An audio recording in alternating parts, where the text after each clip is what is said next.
읽겠습니다. 오늘 주시는 말씀은 마태복음 29장 29절부터 44절까지입니다. 마태복음 24장 신약성경 42페이지가 되겠습니다.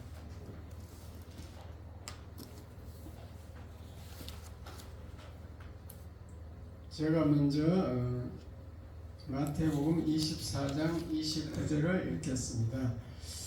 그날 환난 후에 즉시 해가 어두워지며 달이 빛을 내지 아니하며 별들이 하늘에서 떨어지며 하늘의 권능들이 흔들리리라. 그때에 인자의 징조가 하늘에서 보이겠고 그때에 땅의 모든 족속들이 통곡하며 그들이 인자가 구름을 타고 능력과 큰 영광으로 오는 것을 보리라. 그가 큰 나팔 소리와 함께 천사들을 보내리니 그들이 그의 택하신 자들을 하늘 이 끝에서 저 끝까지 사방에서 모으리라. 무화과 나무의 비유를 배우라. 그 가지가 연하여지고 잎사귀를 내면 여름이 가까운 줄 아나니 이와 같이 너희도 이 모든 일을 보거든 인자가 가까이 곧 문 앞에 이른 줄 아리라. 내가 진실로 너에게 말하노니 이 세대가 지나가기 전에 이 일이 다 일어나리라. 천지는 없어질지언정 내 말은 없어지지 아니하리라. 그러나 그날과 그때는 아무도 모르나니 하늘의 천사들도 아들도 모르고 오직 아버지만 아시느니라. 노아 때와 같이 인자의 임함도 그러하리라. 홍수전에 노아가 방주에 들어가던 날까지 사람들이 먹고 마시고 장가들고 시집가고 있으면서 홍수가 나서 그들을 다 멸하기까지 깨닫지 못하였으니 인자의 임함도 이와 같으리라. 그때 두 사람이 밭에 있음에 한 사람을 데려가고 한 사람은 버려둠을 당할 것이요 두 여자가 맷돌질을 하고 있음에 한 사람은 데려가고 한 사람은 버려둠을 당할 것이니라. 그러므로 깨어있으라. 어느 날에 너희 주가 임하는지 너희가 알지 못함이니라. 너희도 아는 바니 만일 한 집주인이 도둑이 어느 시각에 올 줄을 알았더라면 깨어있어 그 집을 뚫지 못하게 하였으리라. 이러므로 너희도 준비하고 있으라. 생각하지 않은 때에 인자가 오리라. 아멘. 아멘. 할렐루야. 주 성수하기 위해서 진심으로 환영합니다. 인사하겠습니다. 오셔서 반갑습니다. 반갑습니다. 신동자 씨 전화하셨어요? 신동자 씨. 나중에 전화해 보세요. 그 동선의 교회 갔대. 아, 저하고도 통화했어요. 응. 네. 그리 다니겠다고 하더라고. 그래서 제가 여러 말을 했어요. 네. 이번 주만 그리고 다음 주부터 오겠다고. 그러니까 네. 그래 얘기하라 그랬어요. 이따가 얘기하죠. 설교 시간입니다. 설교 제목 다 같이 시작. 깨어 있으라. 예. 제목이 중요합니다. 깨어 있으라. 예. 마태복음 오늘 읽은 마태복음 25장하고 오늘 읽은 24장하고 25장을 종말론이라 합니다. 종말에 될 일. 모든 인생은요 개인의 종말이 있고 지구의 종말이 있습니다. 저 한번 안 읽어요. 이따 읽겠습니다. 또 두 가지가 동시에 또 일어날 가능성도 있습니다. 대부분의 사람들이 개인의 종말이 먼저 오기 때문에 지구의 종말에 대해서는 관심이 없는데 성경은 굉장히 강조하고 있습니다. 지구의 종말이 언젠가 예수님이 갑자기 재림한다는 얘기입니다. 다시 오는 거예요. 재림, 다시 오신다. 그게 언젠가 언제인가 하면은 세상 끝날에 일어날 일이다. 그래서 그 오늘 읽은 본문 30절에 보면은 구름을 타고 능력과 영광으로 오신다라고 되어 있어요. 그럼 어떻게 되느냐? 그러면은 예수님이 공중에 재림하셔서 공중으로 그 휴거라 그래요. 공중으로 들려 올라간다는 거. 성도들이 휴거대에 올라가서 거기서 혼인잔치를 하게 됩니다. 그리고 이 땅에는 7년 대환란이 시작되고 그 7년 대환란이 끝나면은 예수님이 지상 재림을 합니다. 공중의 휴거대, 공중 재림과 지상 재림 틀립니다. 지상에 내려오셔가지고 심판하시고 천년 왕국을 이룬다. 그 다음에는 새하늘과 새 땅으로 된다. 성경은 이렇게 되어 있습니다. 자, 그러면은 오늘 종말론을 얘기할 거니까 지금 어점을 먼저 읽겠습니다. 1번 시작. 마태복음 24장 25장은 종말론이다. 2번 인생은 개인의 종말과 지구의 종말이 있다. 3번 세상 끝날 예수님이 공중 재림하신다. 4번 그날은 아무도 모른다. 5번 그러나 그 징조를 알 수 있다. 6번 밭에 있는 두 사람, 맷돌 가는 두 사람 중 한 사람은 들림마다 없어진다.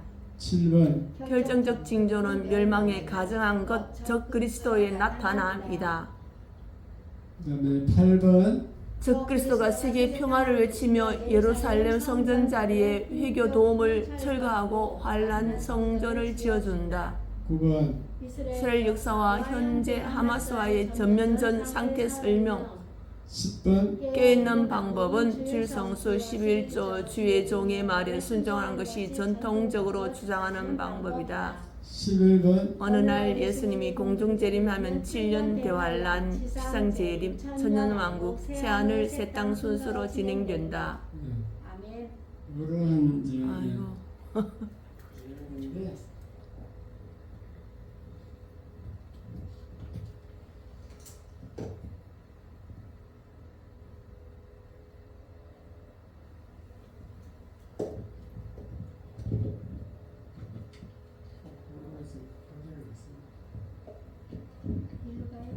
예, 여기 두면 돼요.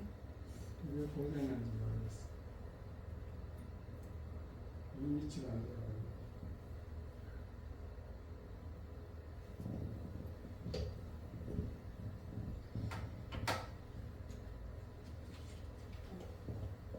그 오늘 읽은 본문 36절에 보면은 예수님이 재림할 공중 재림할 그날은 아무도 모른다라고 되어 있습니다. 그 날짜를 정해가지고 언제 온다 이렇게 말하는 사람이 있으면 그건 다 이단이에요. 이단. 이 종말론을 해석해서 뭐 얘기하려면 날짜를 뭐 이렇게 분별할 정도 그 정도 실력이 있으려면요 성경을 제대로 알아야 돼요. 그러니까 이 종말론 부분이 제일 중요한 것이 뭔가 하면은 다니엘서를 알아야 되고 그 다음에 요한계시록을 알아야 됩니다. 요한계시록을 신학 공부를 해가지고 계시록 중에서 전천년왕국, 후천년왕국, 무천년설 이렇게 무천년왕국 이렇게 천년왕국이 세 종류가 있는데 그 중에 어느 것을 받아들일까 그것도 결정을 해야 되고 그 다음에 이제 오늘 마태복음 24장 25장 마가복음에는 13장이 나오고 데살로니가 전서 4장 5장 데살로니가 후서 2장 이런 것들을 쫙 전체를 다 종말론 부분을 다 읽고 이렇게 판단을 해야 되는데 성경을 제대로 알지도 못하면서 뭐 언제 예수님 온다 기도해 보았더니만 뭐 계시가 왔다 그래 그런 분들은 다 이단입니다. 일단 그날은 아무도 모른다라고 예수님이 말씀하셨어요. 그래서 44절에 보면은 모르기 때문에 준비하고 있으라. 생각하지 않을 때에 인자가 오리라. 우리가 할 일은 준비하고 있어야 되는데, 그리고 또 오늘 마태복음 24장 3절에 보면요, 주의 임하심과 세상 끝에는 무슨 징조가 있는가 이렇게 물으니까 예수님이 그 징조에 대해서 쭉 읽은 본문이 말씀해 주신 겁니다. 어떤 징조가 있냐? 5절에 보면은 나는 그리스도라 하면서 미혹하는 자가 나타나요. 우리나라에도 뭐 내가 예수 그리스도라는 사람이 36명이 없대요. 그렇게 자칭 그리스도라 하는 사람이 많이 나타난다 그랬습니다. 그 다음에 7절에 보면은 이 땅에 기근과 지진이 많이 일어난다. 기근이 심해서 지금도 굶어 죽는 나라가 있습니다. 북한을 비롯하여 여러 나라가 있습니다. 아프리카 나라도 있고 동남아 방글라데시도 있고 이스라엘 팔레스타인도 마찬가지고 거기도 거의 외국의 원조를 받아서 먹고 산대요. 자기들 스스로 놔두면 살 수가 없는가 보더라고. 그리고 첫째 지진이 일어난다는 거예요. 지금 아프가니스탄에 며칠 전에 지진이 일어나서 2,000명이 죽었다 그러죠. 근데 이것이 결정적 시기가 아니고 이것은 재난의 시작이라 그랬습니다. 5절에, 7절에. 그 다음에 11절에도 거짓 선지자가 많이 일어나서 세상을 사람들을 미혹한다 이렇게 있고, 거짓 선지자가요 더 먹혀들어가.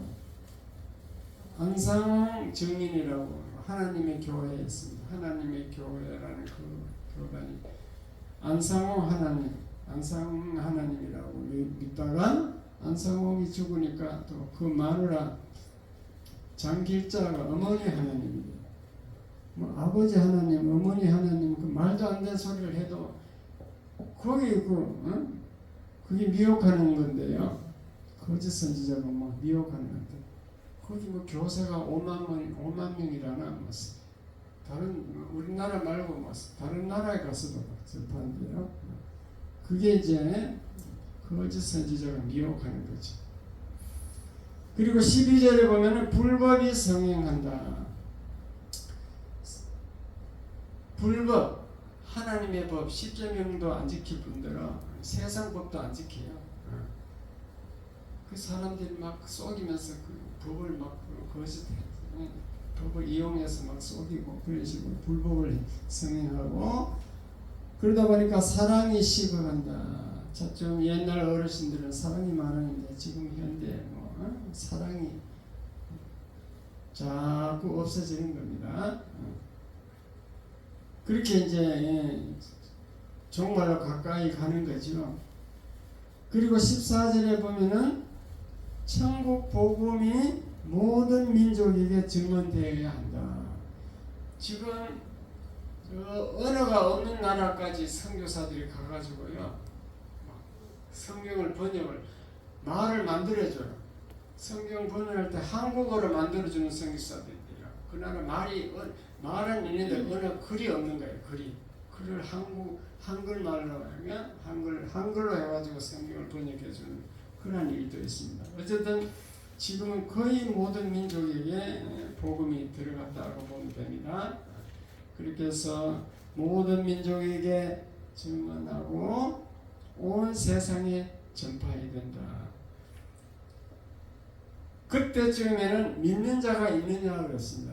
주님이 말씀하시기를 믿는 자가 없어져요. 복음은 전 세계에 전파되었는데 믿는 사람은 계속 줄어드는 겁니다. 우리나라도 지금 계속 줄어들어져 있잖아요. 코로나 이후에 지금 기하급수적으로 줄어들고 있습니다. 우리 교회만 보더라도 지금 계속 줄어들잖아요. 그 다음에 27절에 보면 이제 그때 예수님이 재림하는데 어떻게 재림하는가? 인자가 번개처럼 임한다. 공중 재림할 때는요, 번개처럼 갑자기 온다 그랬어요. 갑자기 오면 어떻게 되는가? 40절에 보면은 두 사람이 밭에서 일을 하다가 한 사람은 휴거대에 올라가 버려요. 갑자기 없어진다고. 41절에도 두 사람이 맷돌질 하다가 콩을 갈다가 한 사람이 갑자기 없어져. 그걸 휴거라고 합니다. 오늘 읽은 본문이 다 이러한 얘기인데, 그리고 예수님이 말씀하시기를 결정적 징조를 말씀해 주셨어요. 결정적 징조는 32절에 보면은 무화과나무 비유를 보라 그렇습니다. 무화과나무가 가지가 연하여지고 잎사귀를 내게 되면 여름이 가까이 왔구나, 여름철 되었구나, 이렇게 깨닫는 것처럼 그 징조를 우리가 깨달을 수 있는데, 어떻게 깨닫는가? 15절에 보면은 다니엘이 말한 바 멸망에 가증한 것이 거룩한 곳에 선 것을 보거든 1년 전에 깨달을 징조, 이렇게 말하는데, 그 다니엘서를 읽어보면요, 멸망에 가증한 것이 나옵니다. 즉 적그리스도가 나타난다는 거죠. 멸망에 가증한 것은 적그리스도가 나타나서 거룩한 곳, 지성소, 성전 지성소에 서게 된다. 그것을 볼 수 있다는 겁니다. 그게 무슨 말인가 하면요, 지금 예루살렘에 가면요, 성전을 지었던 곳이 있어요. 솔로몬 성전, 스룹바벨 성전. 솔로몬이 지었고 솔로몬 성전을 파괴시키니까 스룹바벨이 다시 이제 재건했습니다. 재건하고 이런 성전 자리가 있어요. 거기에 지금 해교 이슬람 민족이 와가지고 해교돔을 지어놨어. 성전을 철거하고. 왜 그래 됐냐? 이스라엘은 나라를 잃고 있을 때 어느 날 해교가 유럽을 점령을 했다는 거죠. 그래가지고 자기들이 그다 지어놨다는 거죠. 그때 그 멸망에 가증한 그 적 그리스도가 나타나서 그 해교돔을 철수시키고 거기다가 환란 성전이라고 그 이스라엘 성전을 지어준다는 겁니다. 그리고 그 적 그리스도는 변신을 해요. 화신, 평화의 대왕으로 등장해요. 자기는 세계 평화를 이루겠다고 그랬더니 화술과 괴술과 설득력이 아주 풍부한 그런 말을 잘하는 평화의 대왕으로 나타나서 유대인들의 소원을 들어주면서 세계 평화를 주장하게 됩니다.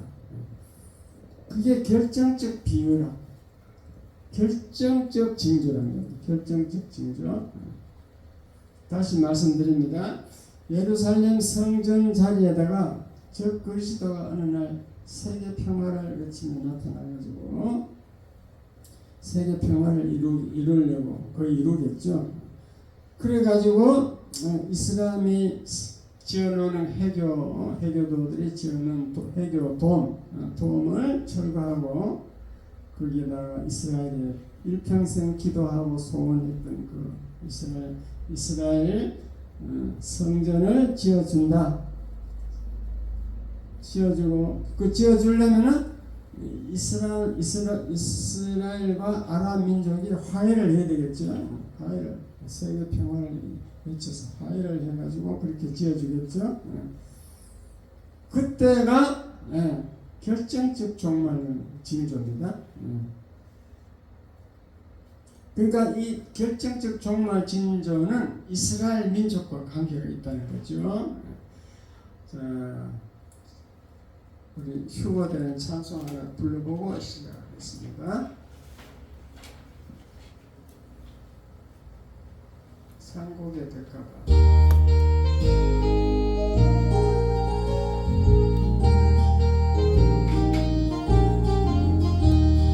산곡의 백합화 성도들이여 하늘의 저 나라를 바라보아라.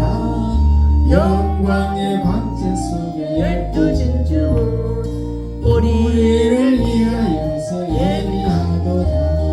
세상아 잘 길이 험할지라도 하루밤을 지난 듯이 잠깐 잠깐이로다. 영원 무신 전신지 평화의 세계 그곳이 우리 살고 참고나니라. 들리네 들리네 큰 나팔 소리 공중에 주님께서 나타나셨네. 고대하던 7년 혼인잔치는 오늘이야 하늘물이야 올라가세 올라가세 구름 타고서 성신바람 높이 올라 정권 천사나 환영하노라 할렐루야 이 하루를 기다렸노라 하늘 공중 바라보니 두 팔을 펴고 신랑 대신 주님께서 나타나셨네 신망의 정조줄로 단장을 하고 승리의 올라가노라 좌우에 정권 천사들로 있어고 앞뒤 하늘 군대 오미 미하도다. 주님께서 인도를 들고 세마포 흰옷 입고 올라가노라 세상아 잘 있거라 나는 가노라. 7년 환란 오기 전에 나는 세상의 시달림도 이제 끝이고 최후의 대승 이것이란다 최후의 대승리는 들림받아 올라가는 이것이다. 그렇죠. 네. 아멘 그래서 이 이스라엘과 관계가 있기 때문에 지금 팔레스타인과 팔레스타인 하마스 이스라엘이 지금 전면전 직전 있죠. 그걸 우리가 관심 있게 봐야 돼요. 이스라엘과 관계가 있기 때문에 우리가 예수 믿는 사람은 이스라엘을 관심 있게 보지 않을 수가 없겠죠. 그 이스라엘 나라를 설명을 하면요. AD 70년에 로마의 디토 장군이 쳐들어와서 예루살렘 성을 다 허물어 버렸습니다. 동쪽에 벽을 조금만 남겨놓고 다 헐어버렸어요. 그리고 이스라엘 민족을 흩어버렸습니다. 그때 흩어진 이스라엘 민족을 디아스포라라고 해요. 디아스포라. 전 세계로 다 뿔뿔이 흩어졌는데 그래도 뭐 이스라엘이라는 땅에 있던 살던 사람이 뭐 100% 흩어진 건 아니겠죠. 거기 남아있던 사람이 있었고 그 남아있는 그 중에 또 팔레스타인은 성경적으로 말하면 블레셋인데 블레셋 민족이 거기 또 함께 살았어요. 이스라엘과 블레셋이 그렇게 거기 함께 2000년간 살았습니다. 진짜 이스라엘 민족들은 흩어져서 2000년 동안 나라 잃고 다른 나라에 가서 살았겠죠. 그런데 1948년 2차 대전이 끝남으로 영국이 그 팔레스타인 그 지역을 이제 식민지로 삼고 있었는데 영국이 해방시켜 주겠다 해서 미국이 이제 먼저 요청을 해서 그랬어요. 영국과 미국이 인원해가지고 1948년에 이스라엘을 나라를 세워줬어. 다시 너희들 흩어진 이스라엘 민족 거기 살아라 이래 된 거죠. 그래가지고 그리고 팔레스타인과 두 민족이 같이 살고 있으니까 어떻게 됐냐면 둘로 나눠졌습니다. 자, 요걸 권사님 ESC를 눌리세요. ESC 가르쳐줘요 당신. 거기 없고. 예. 아이고. 자, 이거 됐습니다. 그 다음에 요걸 여기 있거든요. 요걸 불러보시오. 요거.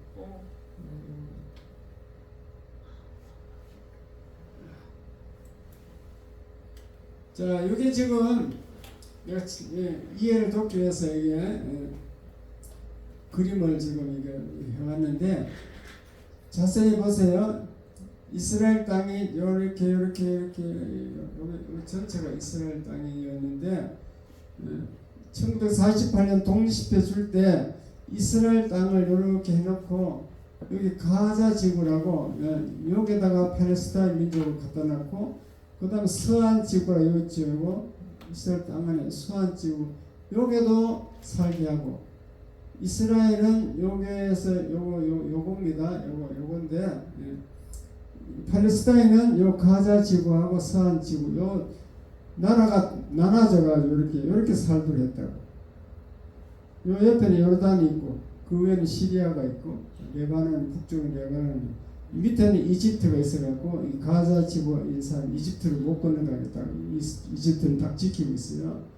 요렇게 살고 있었어.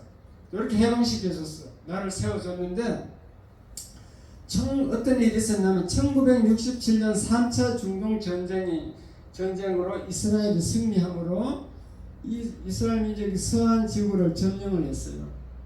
여기 군인이 다 들어갔다고 점령을 해가지고 여기가 이제 이스라엘 정착점을 세웠습니다. 그러면은 이 서한 지구는 지금 현재 인구가 210만 명인데 210만 명이고 팔레스타인 민족이 210만 명이고 이스라엘 유대인들은 50만 명이 살아요. 50만 명이 자기 정착촌을 세웠어. 유대인만 딱 이렇게 모여 살고 정착촌을 세워가지고 거기 군인들이 딱 지키고 있어요. 50만 명이 여기 정착촌을 세워서 살고 있고 그 다음에 210만 명 중에 나머지 210만 명은 팔레스타인 민족이 있는데 여기 통치하는 지도자하고 쉽게 말해 대통령하고 여기 통치하는 대통령 틀려. 근데 지금 무리를 일으킨 하마스는 여기 가자 지금 여기 대통령이야. 하마스라는 것은 무장 세력이라는 뜻이에요. 이스라엘과 끝까지 싸우겠다는 무장 세력이 하마스라는 거. 그게 이제 통치를 하고 있습니다. 얘들이 지금 쳐들어와가지고 이스라엘 정책 이쪽에 쳐들어와가지고 사람을 죽인 거 같고 지금 문제가 생긴 거죠. 이해가 됐으면 아멘. 이런 상황이거든요. 그 가자 지구는 하마스가 통치하는 요 조그마한 여기 지금 크게 확대해 놓은 게 이겁니다. 확대해 놓는데 이게요 조그만해. 여기 조그만하다니까요. 그러니까 이스라엘 전체 다 해도 우리나라 경상북도 정도 된다고 그 설명을 그렇게 해야 알아먹지. 이스라엘이요? 이스라엘 다 합해도 우리나라 경상북도 사이즈야. 저긴 대전만 하네. 하마스. 하마스하고 이스라엘은 틀리잖아요. 지금 말씀하시잖아요. 가자지구 하마스가 그 안에 있는 거예요. 그 안에. 틀려도 똑같은 팔레스타인이에요. 자, 크기가 이스라엘 요거는 요 이스라엘 크기는 경상도 말이에요. 경상남북도만 합치면 경상북도 말이에요. 경상북도. 그다음에 서한 지구는 요거는 제주도의 한 3배 정도 됩니다. 제주도 한 3배 되고 가자 지구는 요거는 세종시만 해요. 세종시거든요. 얼마 되는 거지? 요거는 이제 제주도 3배니까 조금 큰 건데 이스라엘 민족은 경상도 그렇게 사이즈는 그렇겠습니다. 조그만 것들이 가자 지구 무리를 일으키가지고. 가자 지구는요. 하마스가 통치하는데 인구가 한 200만 명 정도 이게 요 가져지고 이건 인구가 한 200만 명 되는데 지금 이스라엘이 북쪽부터 이제 전면전 쳐들어가려고 하는데 이 북쪽에 있는 사람 110만 명이 남쪽으로 가라고 지금 그렇게 통보를 해놨죠. 요 110만 명을 남쪽으로 가라고 지금 그래 해놨어요. 이렇게 이 북쪽에부터 공격하려고. 좀 확대되는 걸 보고 설명을 하면 되잖아요. 좀 확대되는 그림. 그러니까 이제 이 남쪽으로 가라고 이제 북쪽에 있는 이쪽의 사람들을 남쪽으로 이동시키라는 거죠. 200만 명 중에 110만 명을 밑으로 내려가라. 그렇게 했는데 뭐 다 내려가겠어요. 그 하마스는 내려가지 말라고 했고. 왜냐면 인구 사람이 많으면 이거는 이제 전면전은 지상전을 말하는데 공중 폭격이 하는 게 아니고 군인이 들어가면요 지상전이라고 그걸 게릴라전이라고요. 총 가지고 그냥 집집마다 들어가서 죽이고 이런데 그러다 보면 민간인도 죽고 이스라엘 군인도 죽게 돼 있어. 한쪽만 죽는 수가 없어요.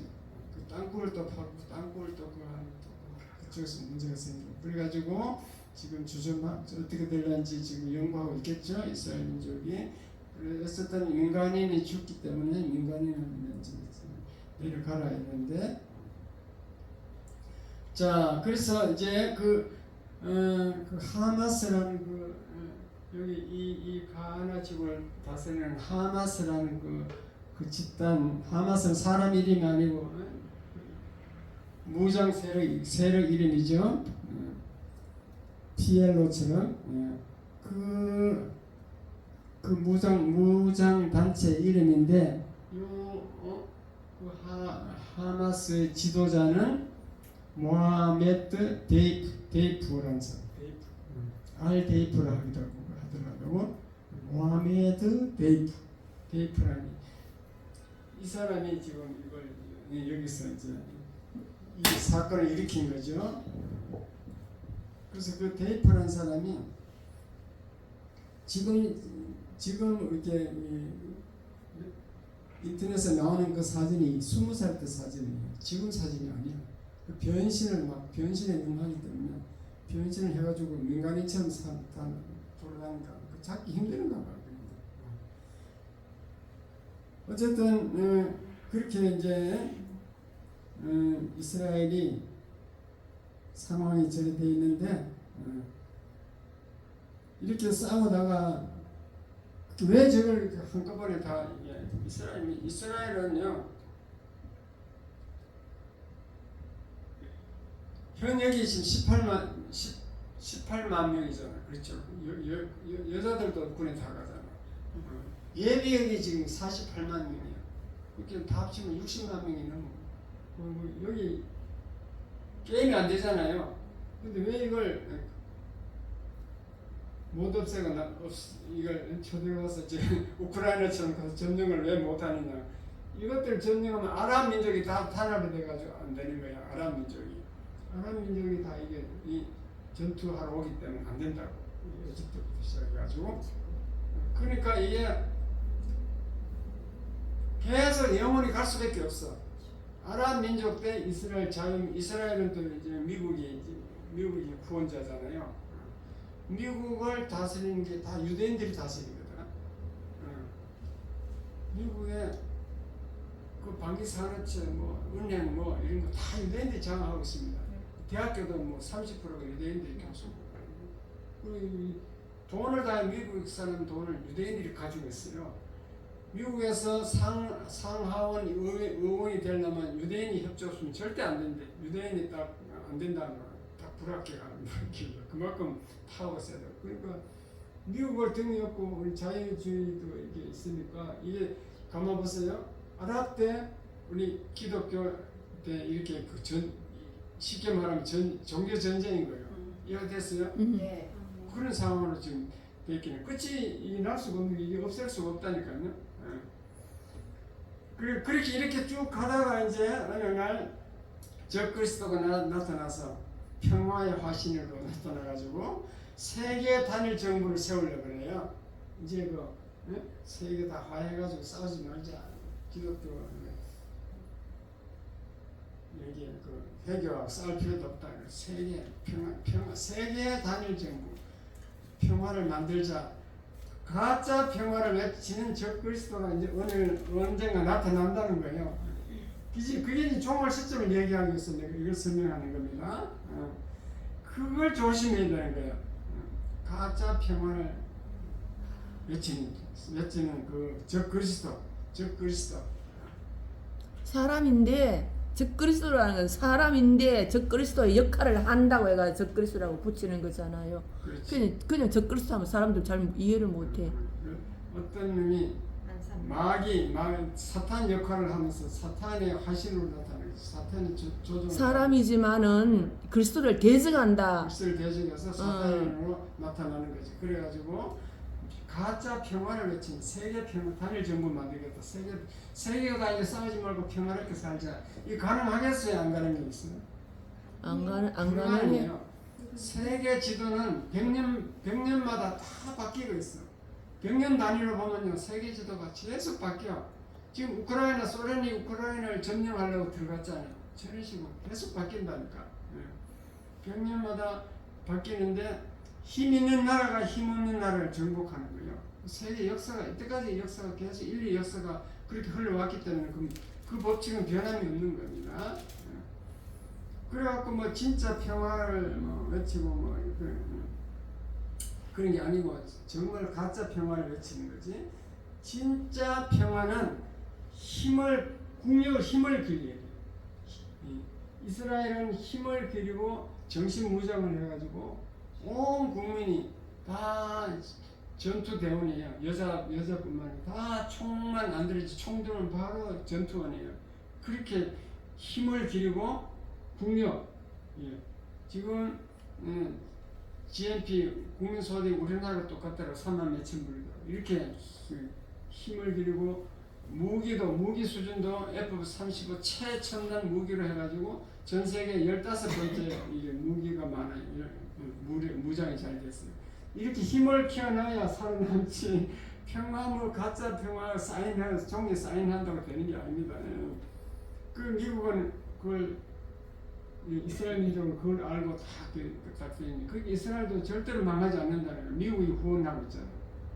미국을 건드리면 살아남을 수가 없어요. 미국의 9.11 테러 있잖아요. 테러. 거기 건드리니까 이라크를 완전히 점령해보고 아프가니스탄을 정복해버렸잖아요. 미국은 반드시 보복하니까. 그리고 그 빈라덴을 수년 후에 가서 죽였잖아요. 그렇죠. 저 파키스탄에 가서 죽였잖아요. 그러니까 미국하고 이스라엘이 힘을 가지고 딱 있으니까 아무도 못 달려드는 거지. 힘으로 평화를 유지하는 거지 말로서는 되는 게 아니거든요. 그리고 그 가짜 평화를 외쳐서 사람들이 쏟고 미국도 쏟고 그렇게 그런 날짜가 일어날지 안 일어날지 하여튼 어쨌든 간에 그렇게 역사는 그렇게 흘러가도록 성경이 말을 하고 있습니다. 이해가 됐으면 아멘. 아멘. 그러니까 우리 시대 말이야. 안 일어나도 하더라도 역사는 그렇게 흘러가게 돼 있어. 우리가 보기에는 불가능한데 어떤 사람이 적 그리스도 역할을 할 사람 나타나가지고 가짜 평화. 어제 단일 협상을 세계 하겠지. 단일 그래서 정부. 나중에 이 사람이 트럼프라고. 싸우지 말자. 군에 가면요 정훈 장교라고 있어요. 이 정신 교육 시키는 거, 사상 교육 시키는 장교가 있다고. 그 사람들이 이제 노선 훈련소 훈련 받으면 반드시 그 정훈 시간이 있어요. 왜냐? 적이 뭔가요? 왜 우리가 공산주의 북한과 싸워야 되냐? 그런 걸 이제 가르쳐 주는 거지. 적이 있어야 되니까. 그것을 안 해놓으면 이제 월남처럼 되는 거야. 월남은 미국하고 이제 평화조약을 했습니다. 평화조약을 하고 1년 만에 월명이 쳐들어왔거든요. 쳐들어오자마자 바로 망해버렸어. 왜 망했냐? 국민들이 정신교육이 안 돼서 다 사회주의가 좋다라고 알고 있어요. 공산주의가 더 좋아. 그러니까 싸움이 안 되는 거죠. 싸움도 안 해보고 그냥 바로 이제 적화통일을 된 것이. 지금 우리나라 젊은이들이 우리나라도 지금 사진 붉은색으로 차츰차츰 바뀌고 있습니다. 그게 심각한 문제입니다. 그래가지고 그 사람들은 가짜 말을 한다니까. 사탄이 사주를 받는 거지. 미군 주한미군을 철수해야 된다. 정전 협정해야 된다. 평화조약을 해야 된다. 그럼 우리가 평화롭게 잘 살 수 있다. 기가 막혀. 거기 속임수인 거야, 속임수. 우리나라가 지금 6.25 전쟁 이후로 70년간 이렇게 평안하게 걱정 안 하고 경제 건설을 잘한 것은 미국이 미국이 와서 네. 딱 점령하고 점령하고 있으니까 도와주고 한미 동맹 해가 있으니까 북한이 감히 못 쳐들어오는 거예요. 맞아. 그걸 모르는 거예요, 사람들이. 가짜 평화는 절대로 안 된다는 거. 그게 한미 방위 조약 때문에 이렇게 우리가 안심하고 신앙생활을 했는데 그걸 이제 모르는 거죠. 어쨌든 저희들은 이제 편안하게 살면서 이제 뭐 싸우는 거는 걱정 안 하고 먹고 사는 거만 걱정하잖아요. 어떻게 돈 벌까. 먹는데 먹고 사는데 바빠가지고 믿음을 잃어버려 지금. 말세 믿음을 버렸느냐, 그것이 우리나라에 지금 다 해당이 되게 돼 있어요. 믿음을 버리는. 먹고 사는 데만 그러니까 저기 뭐 쳐들어오고 하면 뭐 살려달라고 또 하는 게 매달리는 그런 수도 있겠지만 그것도 그 평안하고 뭐 세계 뭐 경제 뭐 10위권 안에 드는 경제 대국이 돼가지고 평안하니까 이게 이제 믿음이 말세 믿음으로 바꾸고 있다는 거죠.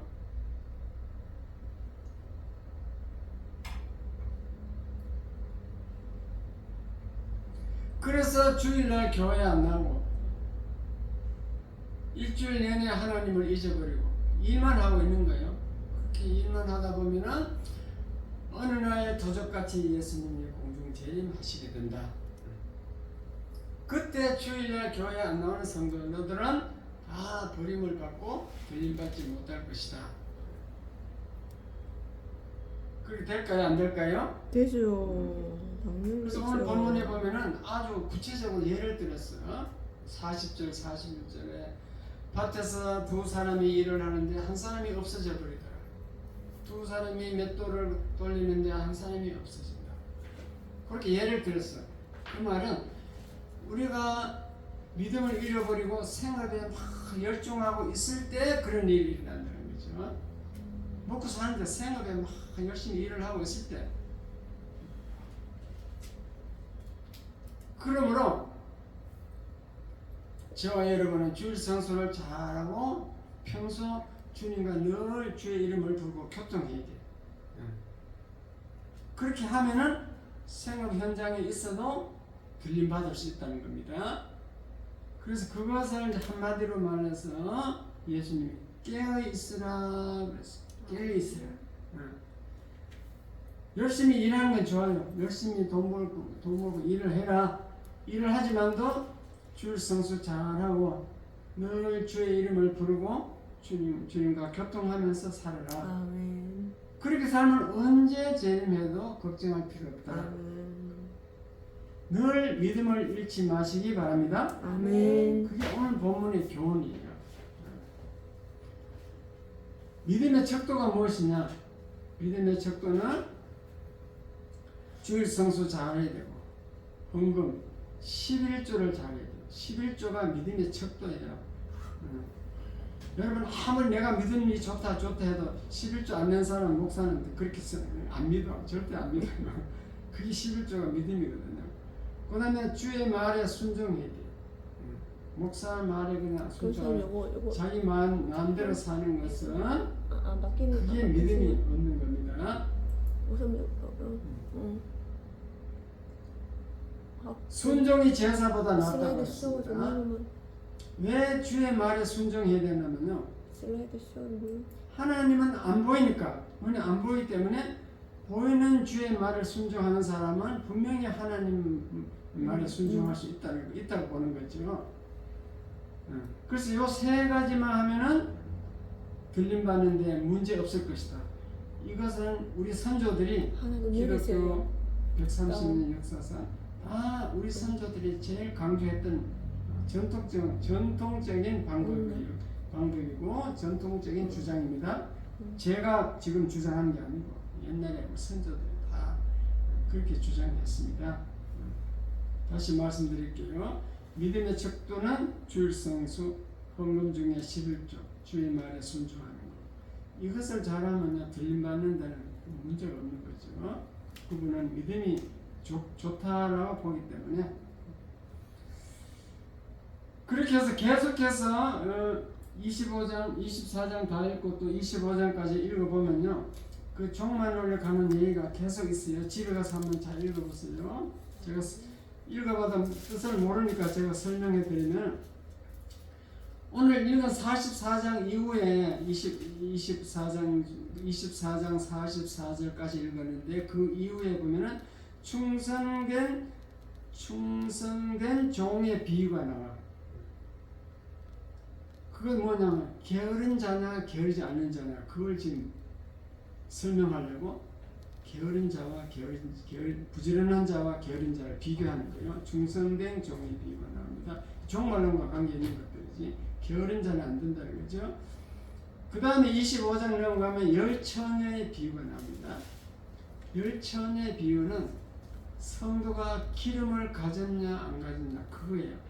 성도가 성령을 받았느냐 안 받았느냐, 성령이 있느냐 없느냐, 그걸 강조하는 겁니다. 그 다음에 달란트 비유가 나오는데, 10달란트. 달란트는 하나님이 준 재능을 재능대로 일을 하느냐 안 하느냐, 그 재능을 사용하느냐 그냥 묵혀놓고 사용하지 않고 있느냐, 그 재능에 관한 얘기가 달란트 비유예요. 그 다음에는 또 양과 염소의 비유가 나와요. 양과 염소의 비유는 종말 때 성도들이 어떻게 살아가느냐 그걸 비유하는 겁니다. 들림받을 자와 안 받을 자 비유가 양과 염소로 비유해놨는데, 쉽게 설명하면 삶에 있어서 이웃을 사랑하고 구제하느냐, 이 혼자만 살아가느냐, 뭐 그런 것들이겠죠. 사랑에 관한 얘기입니다. 그렇게 하나님은 25장에 보면 심판의 기준을 자세하게 미리 밝혀놨습니다. 하나님이 심판할 때 무작정 하는 게 아니고 미리 다 성경에 말씀하시고 심판하는 줄 깨달으시기 바랍니다. 그래서 집에 가셔가지고 24장, 25장을 잘 읽어보세요. 충성된 종의 비유는 게으르냐 부지런하냐, 열처녀의 비유는 성령을 받았느냐 안 받느냐, 달란트 비유는 재능을 사용하느냐 안 하느냐, 양과 염소의 비유는 어떻게 사랑하는 삶을 사느냐 안 사느냐. 그게 이제 심판의 기준이라는 거예요.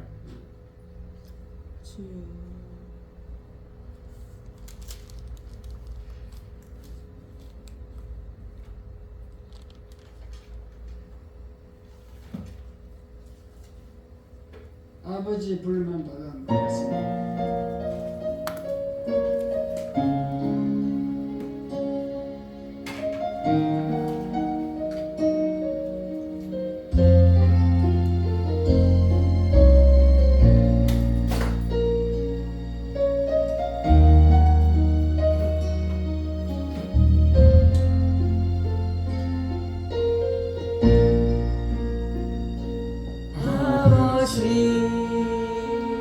불러만 봐도 그 사랑의 눈물 나요.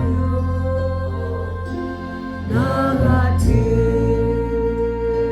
죄인을 사랑하신 아버지 온종일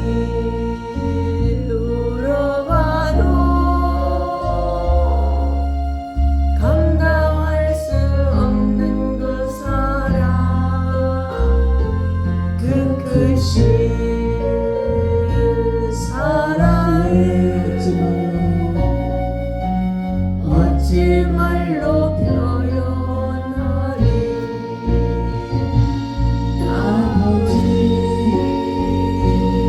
아버지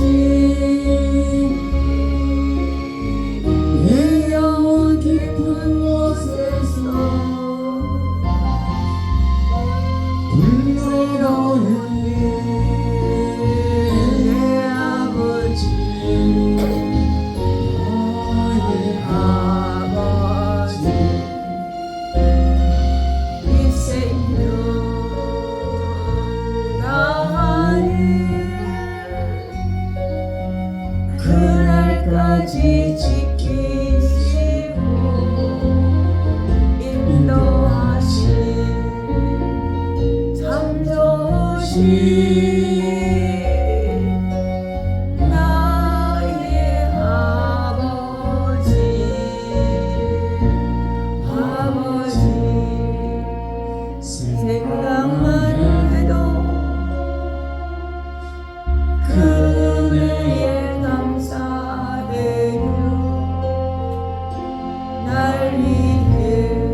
나가 대신 지신 그 사랑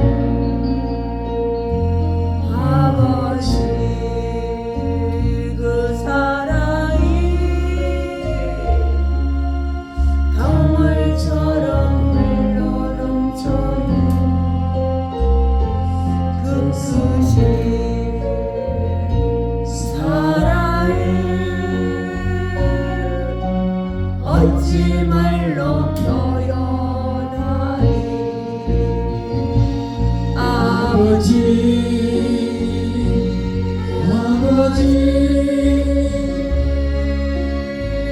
간절히 두 손을 잡고 흘러오는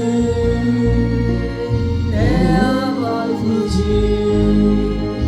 나의 아버지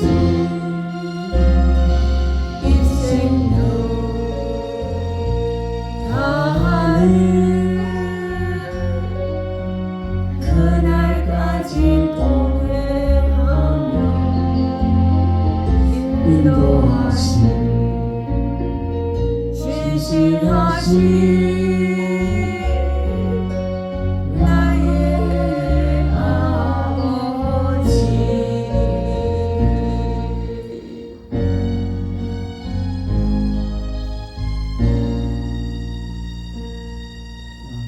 깨어있는 원리를 잘 말씀드렸습니다. 믿음을 잃지 않고 늘 깨어서 언제 예수님이 재림하더라도 아무 걱정 없는 여러분 다 되시길 주님의 이름으로 축원합니다. 기도하겠습니다. 하나님 아버지 감사합니다. 오늘도 말씀을 통하여 은혜 받았습니다. 하나님 아버지 그 정말로는 정말 어려워서 잘 설교를 잘 아는 것인데 이런 말씀을 듣고 잘 깨달았습니다. 아버지여 우리가 어떻게 살든지 주님이 언제 오든지 오늘 감기없도록 깨어서 살아가는 저희들에게 축복하여 주시옵소서. 이 땅에 살 때 일용할 양식을 위하여 늘 걱정하다가 주님이 갑자기 오셔가지고 번개처럼 오셔서 우리가 공중에 들림받지 못하는 그런 비용이 어디 있겠습니까? 언제 오셨든지 우리가 다 들림받는 저희들 다에게 축복하여 주시옵소서. 특별히 아버지 이 시간 박가숙 집사님을 위해서 기도합니다. 주의 아버지 집사님은 불쌍히 여기시고 그 생명을 살려주시고 이 땅에 살 때 더 주일 더 많이 할 수 있게 하여 주시옵소서. 생명을 주관하시고 생사복을 주관하시는 주님 아버지 긍휼을 베풀으시고 우리 박가숙 집사님의 아버지 머리를 안수하시고 모든 항구를 어루만져 주시고 성령의 불로 아버지 깨끗이 치료해 주시옵소서. 모든 기능이 다 회복되도록 혈관, 세포, 모든 신경 모든 것들이 다 살아나서 빨리 식사 잘할 수 있게 축복하여 주시옵소서. 또 치료된 그 부위가 다시 재발하지 않도록 하나님께서 역사하여 주시옵소서. 주님이 주관 생명을 주관하시고 그것을 믿사옵고 이 모든 말씀 예수님 이름으로 기도하옵나이다. 아멘. 찬송가 237장을 부르면서 헌금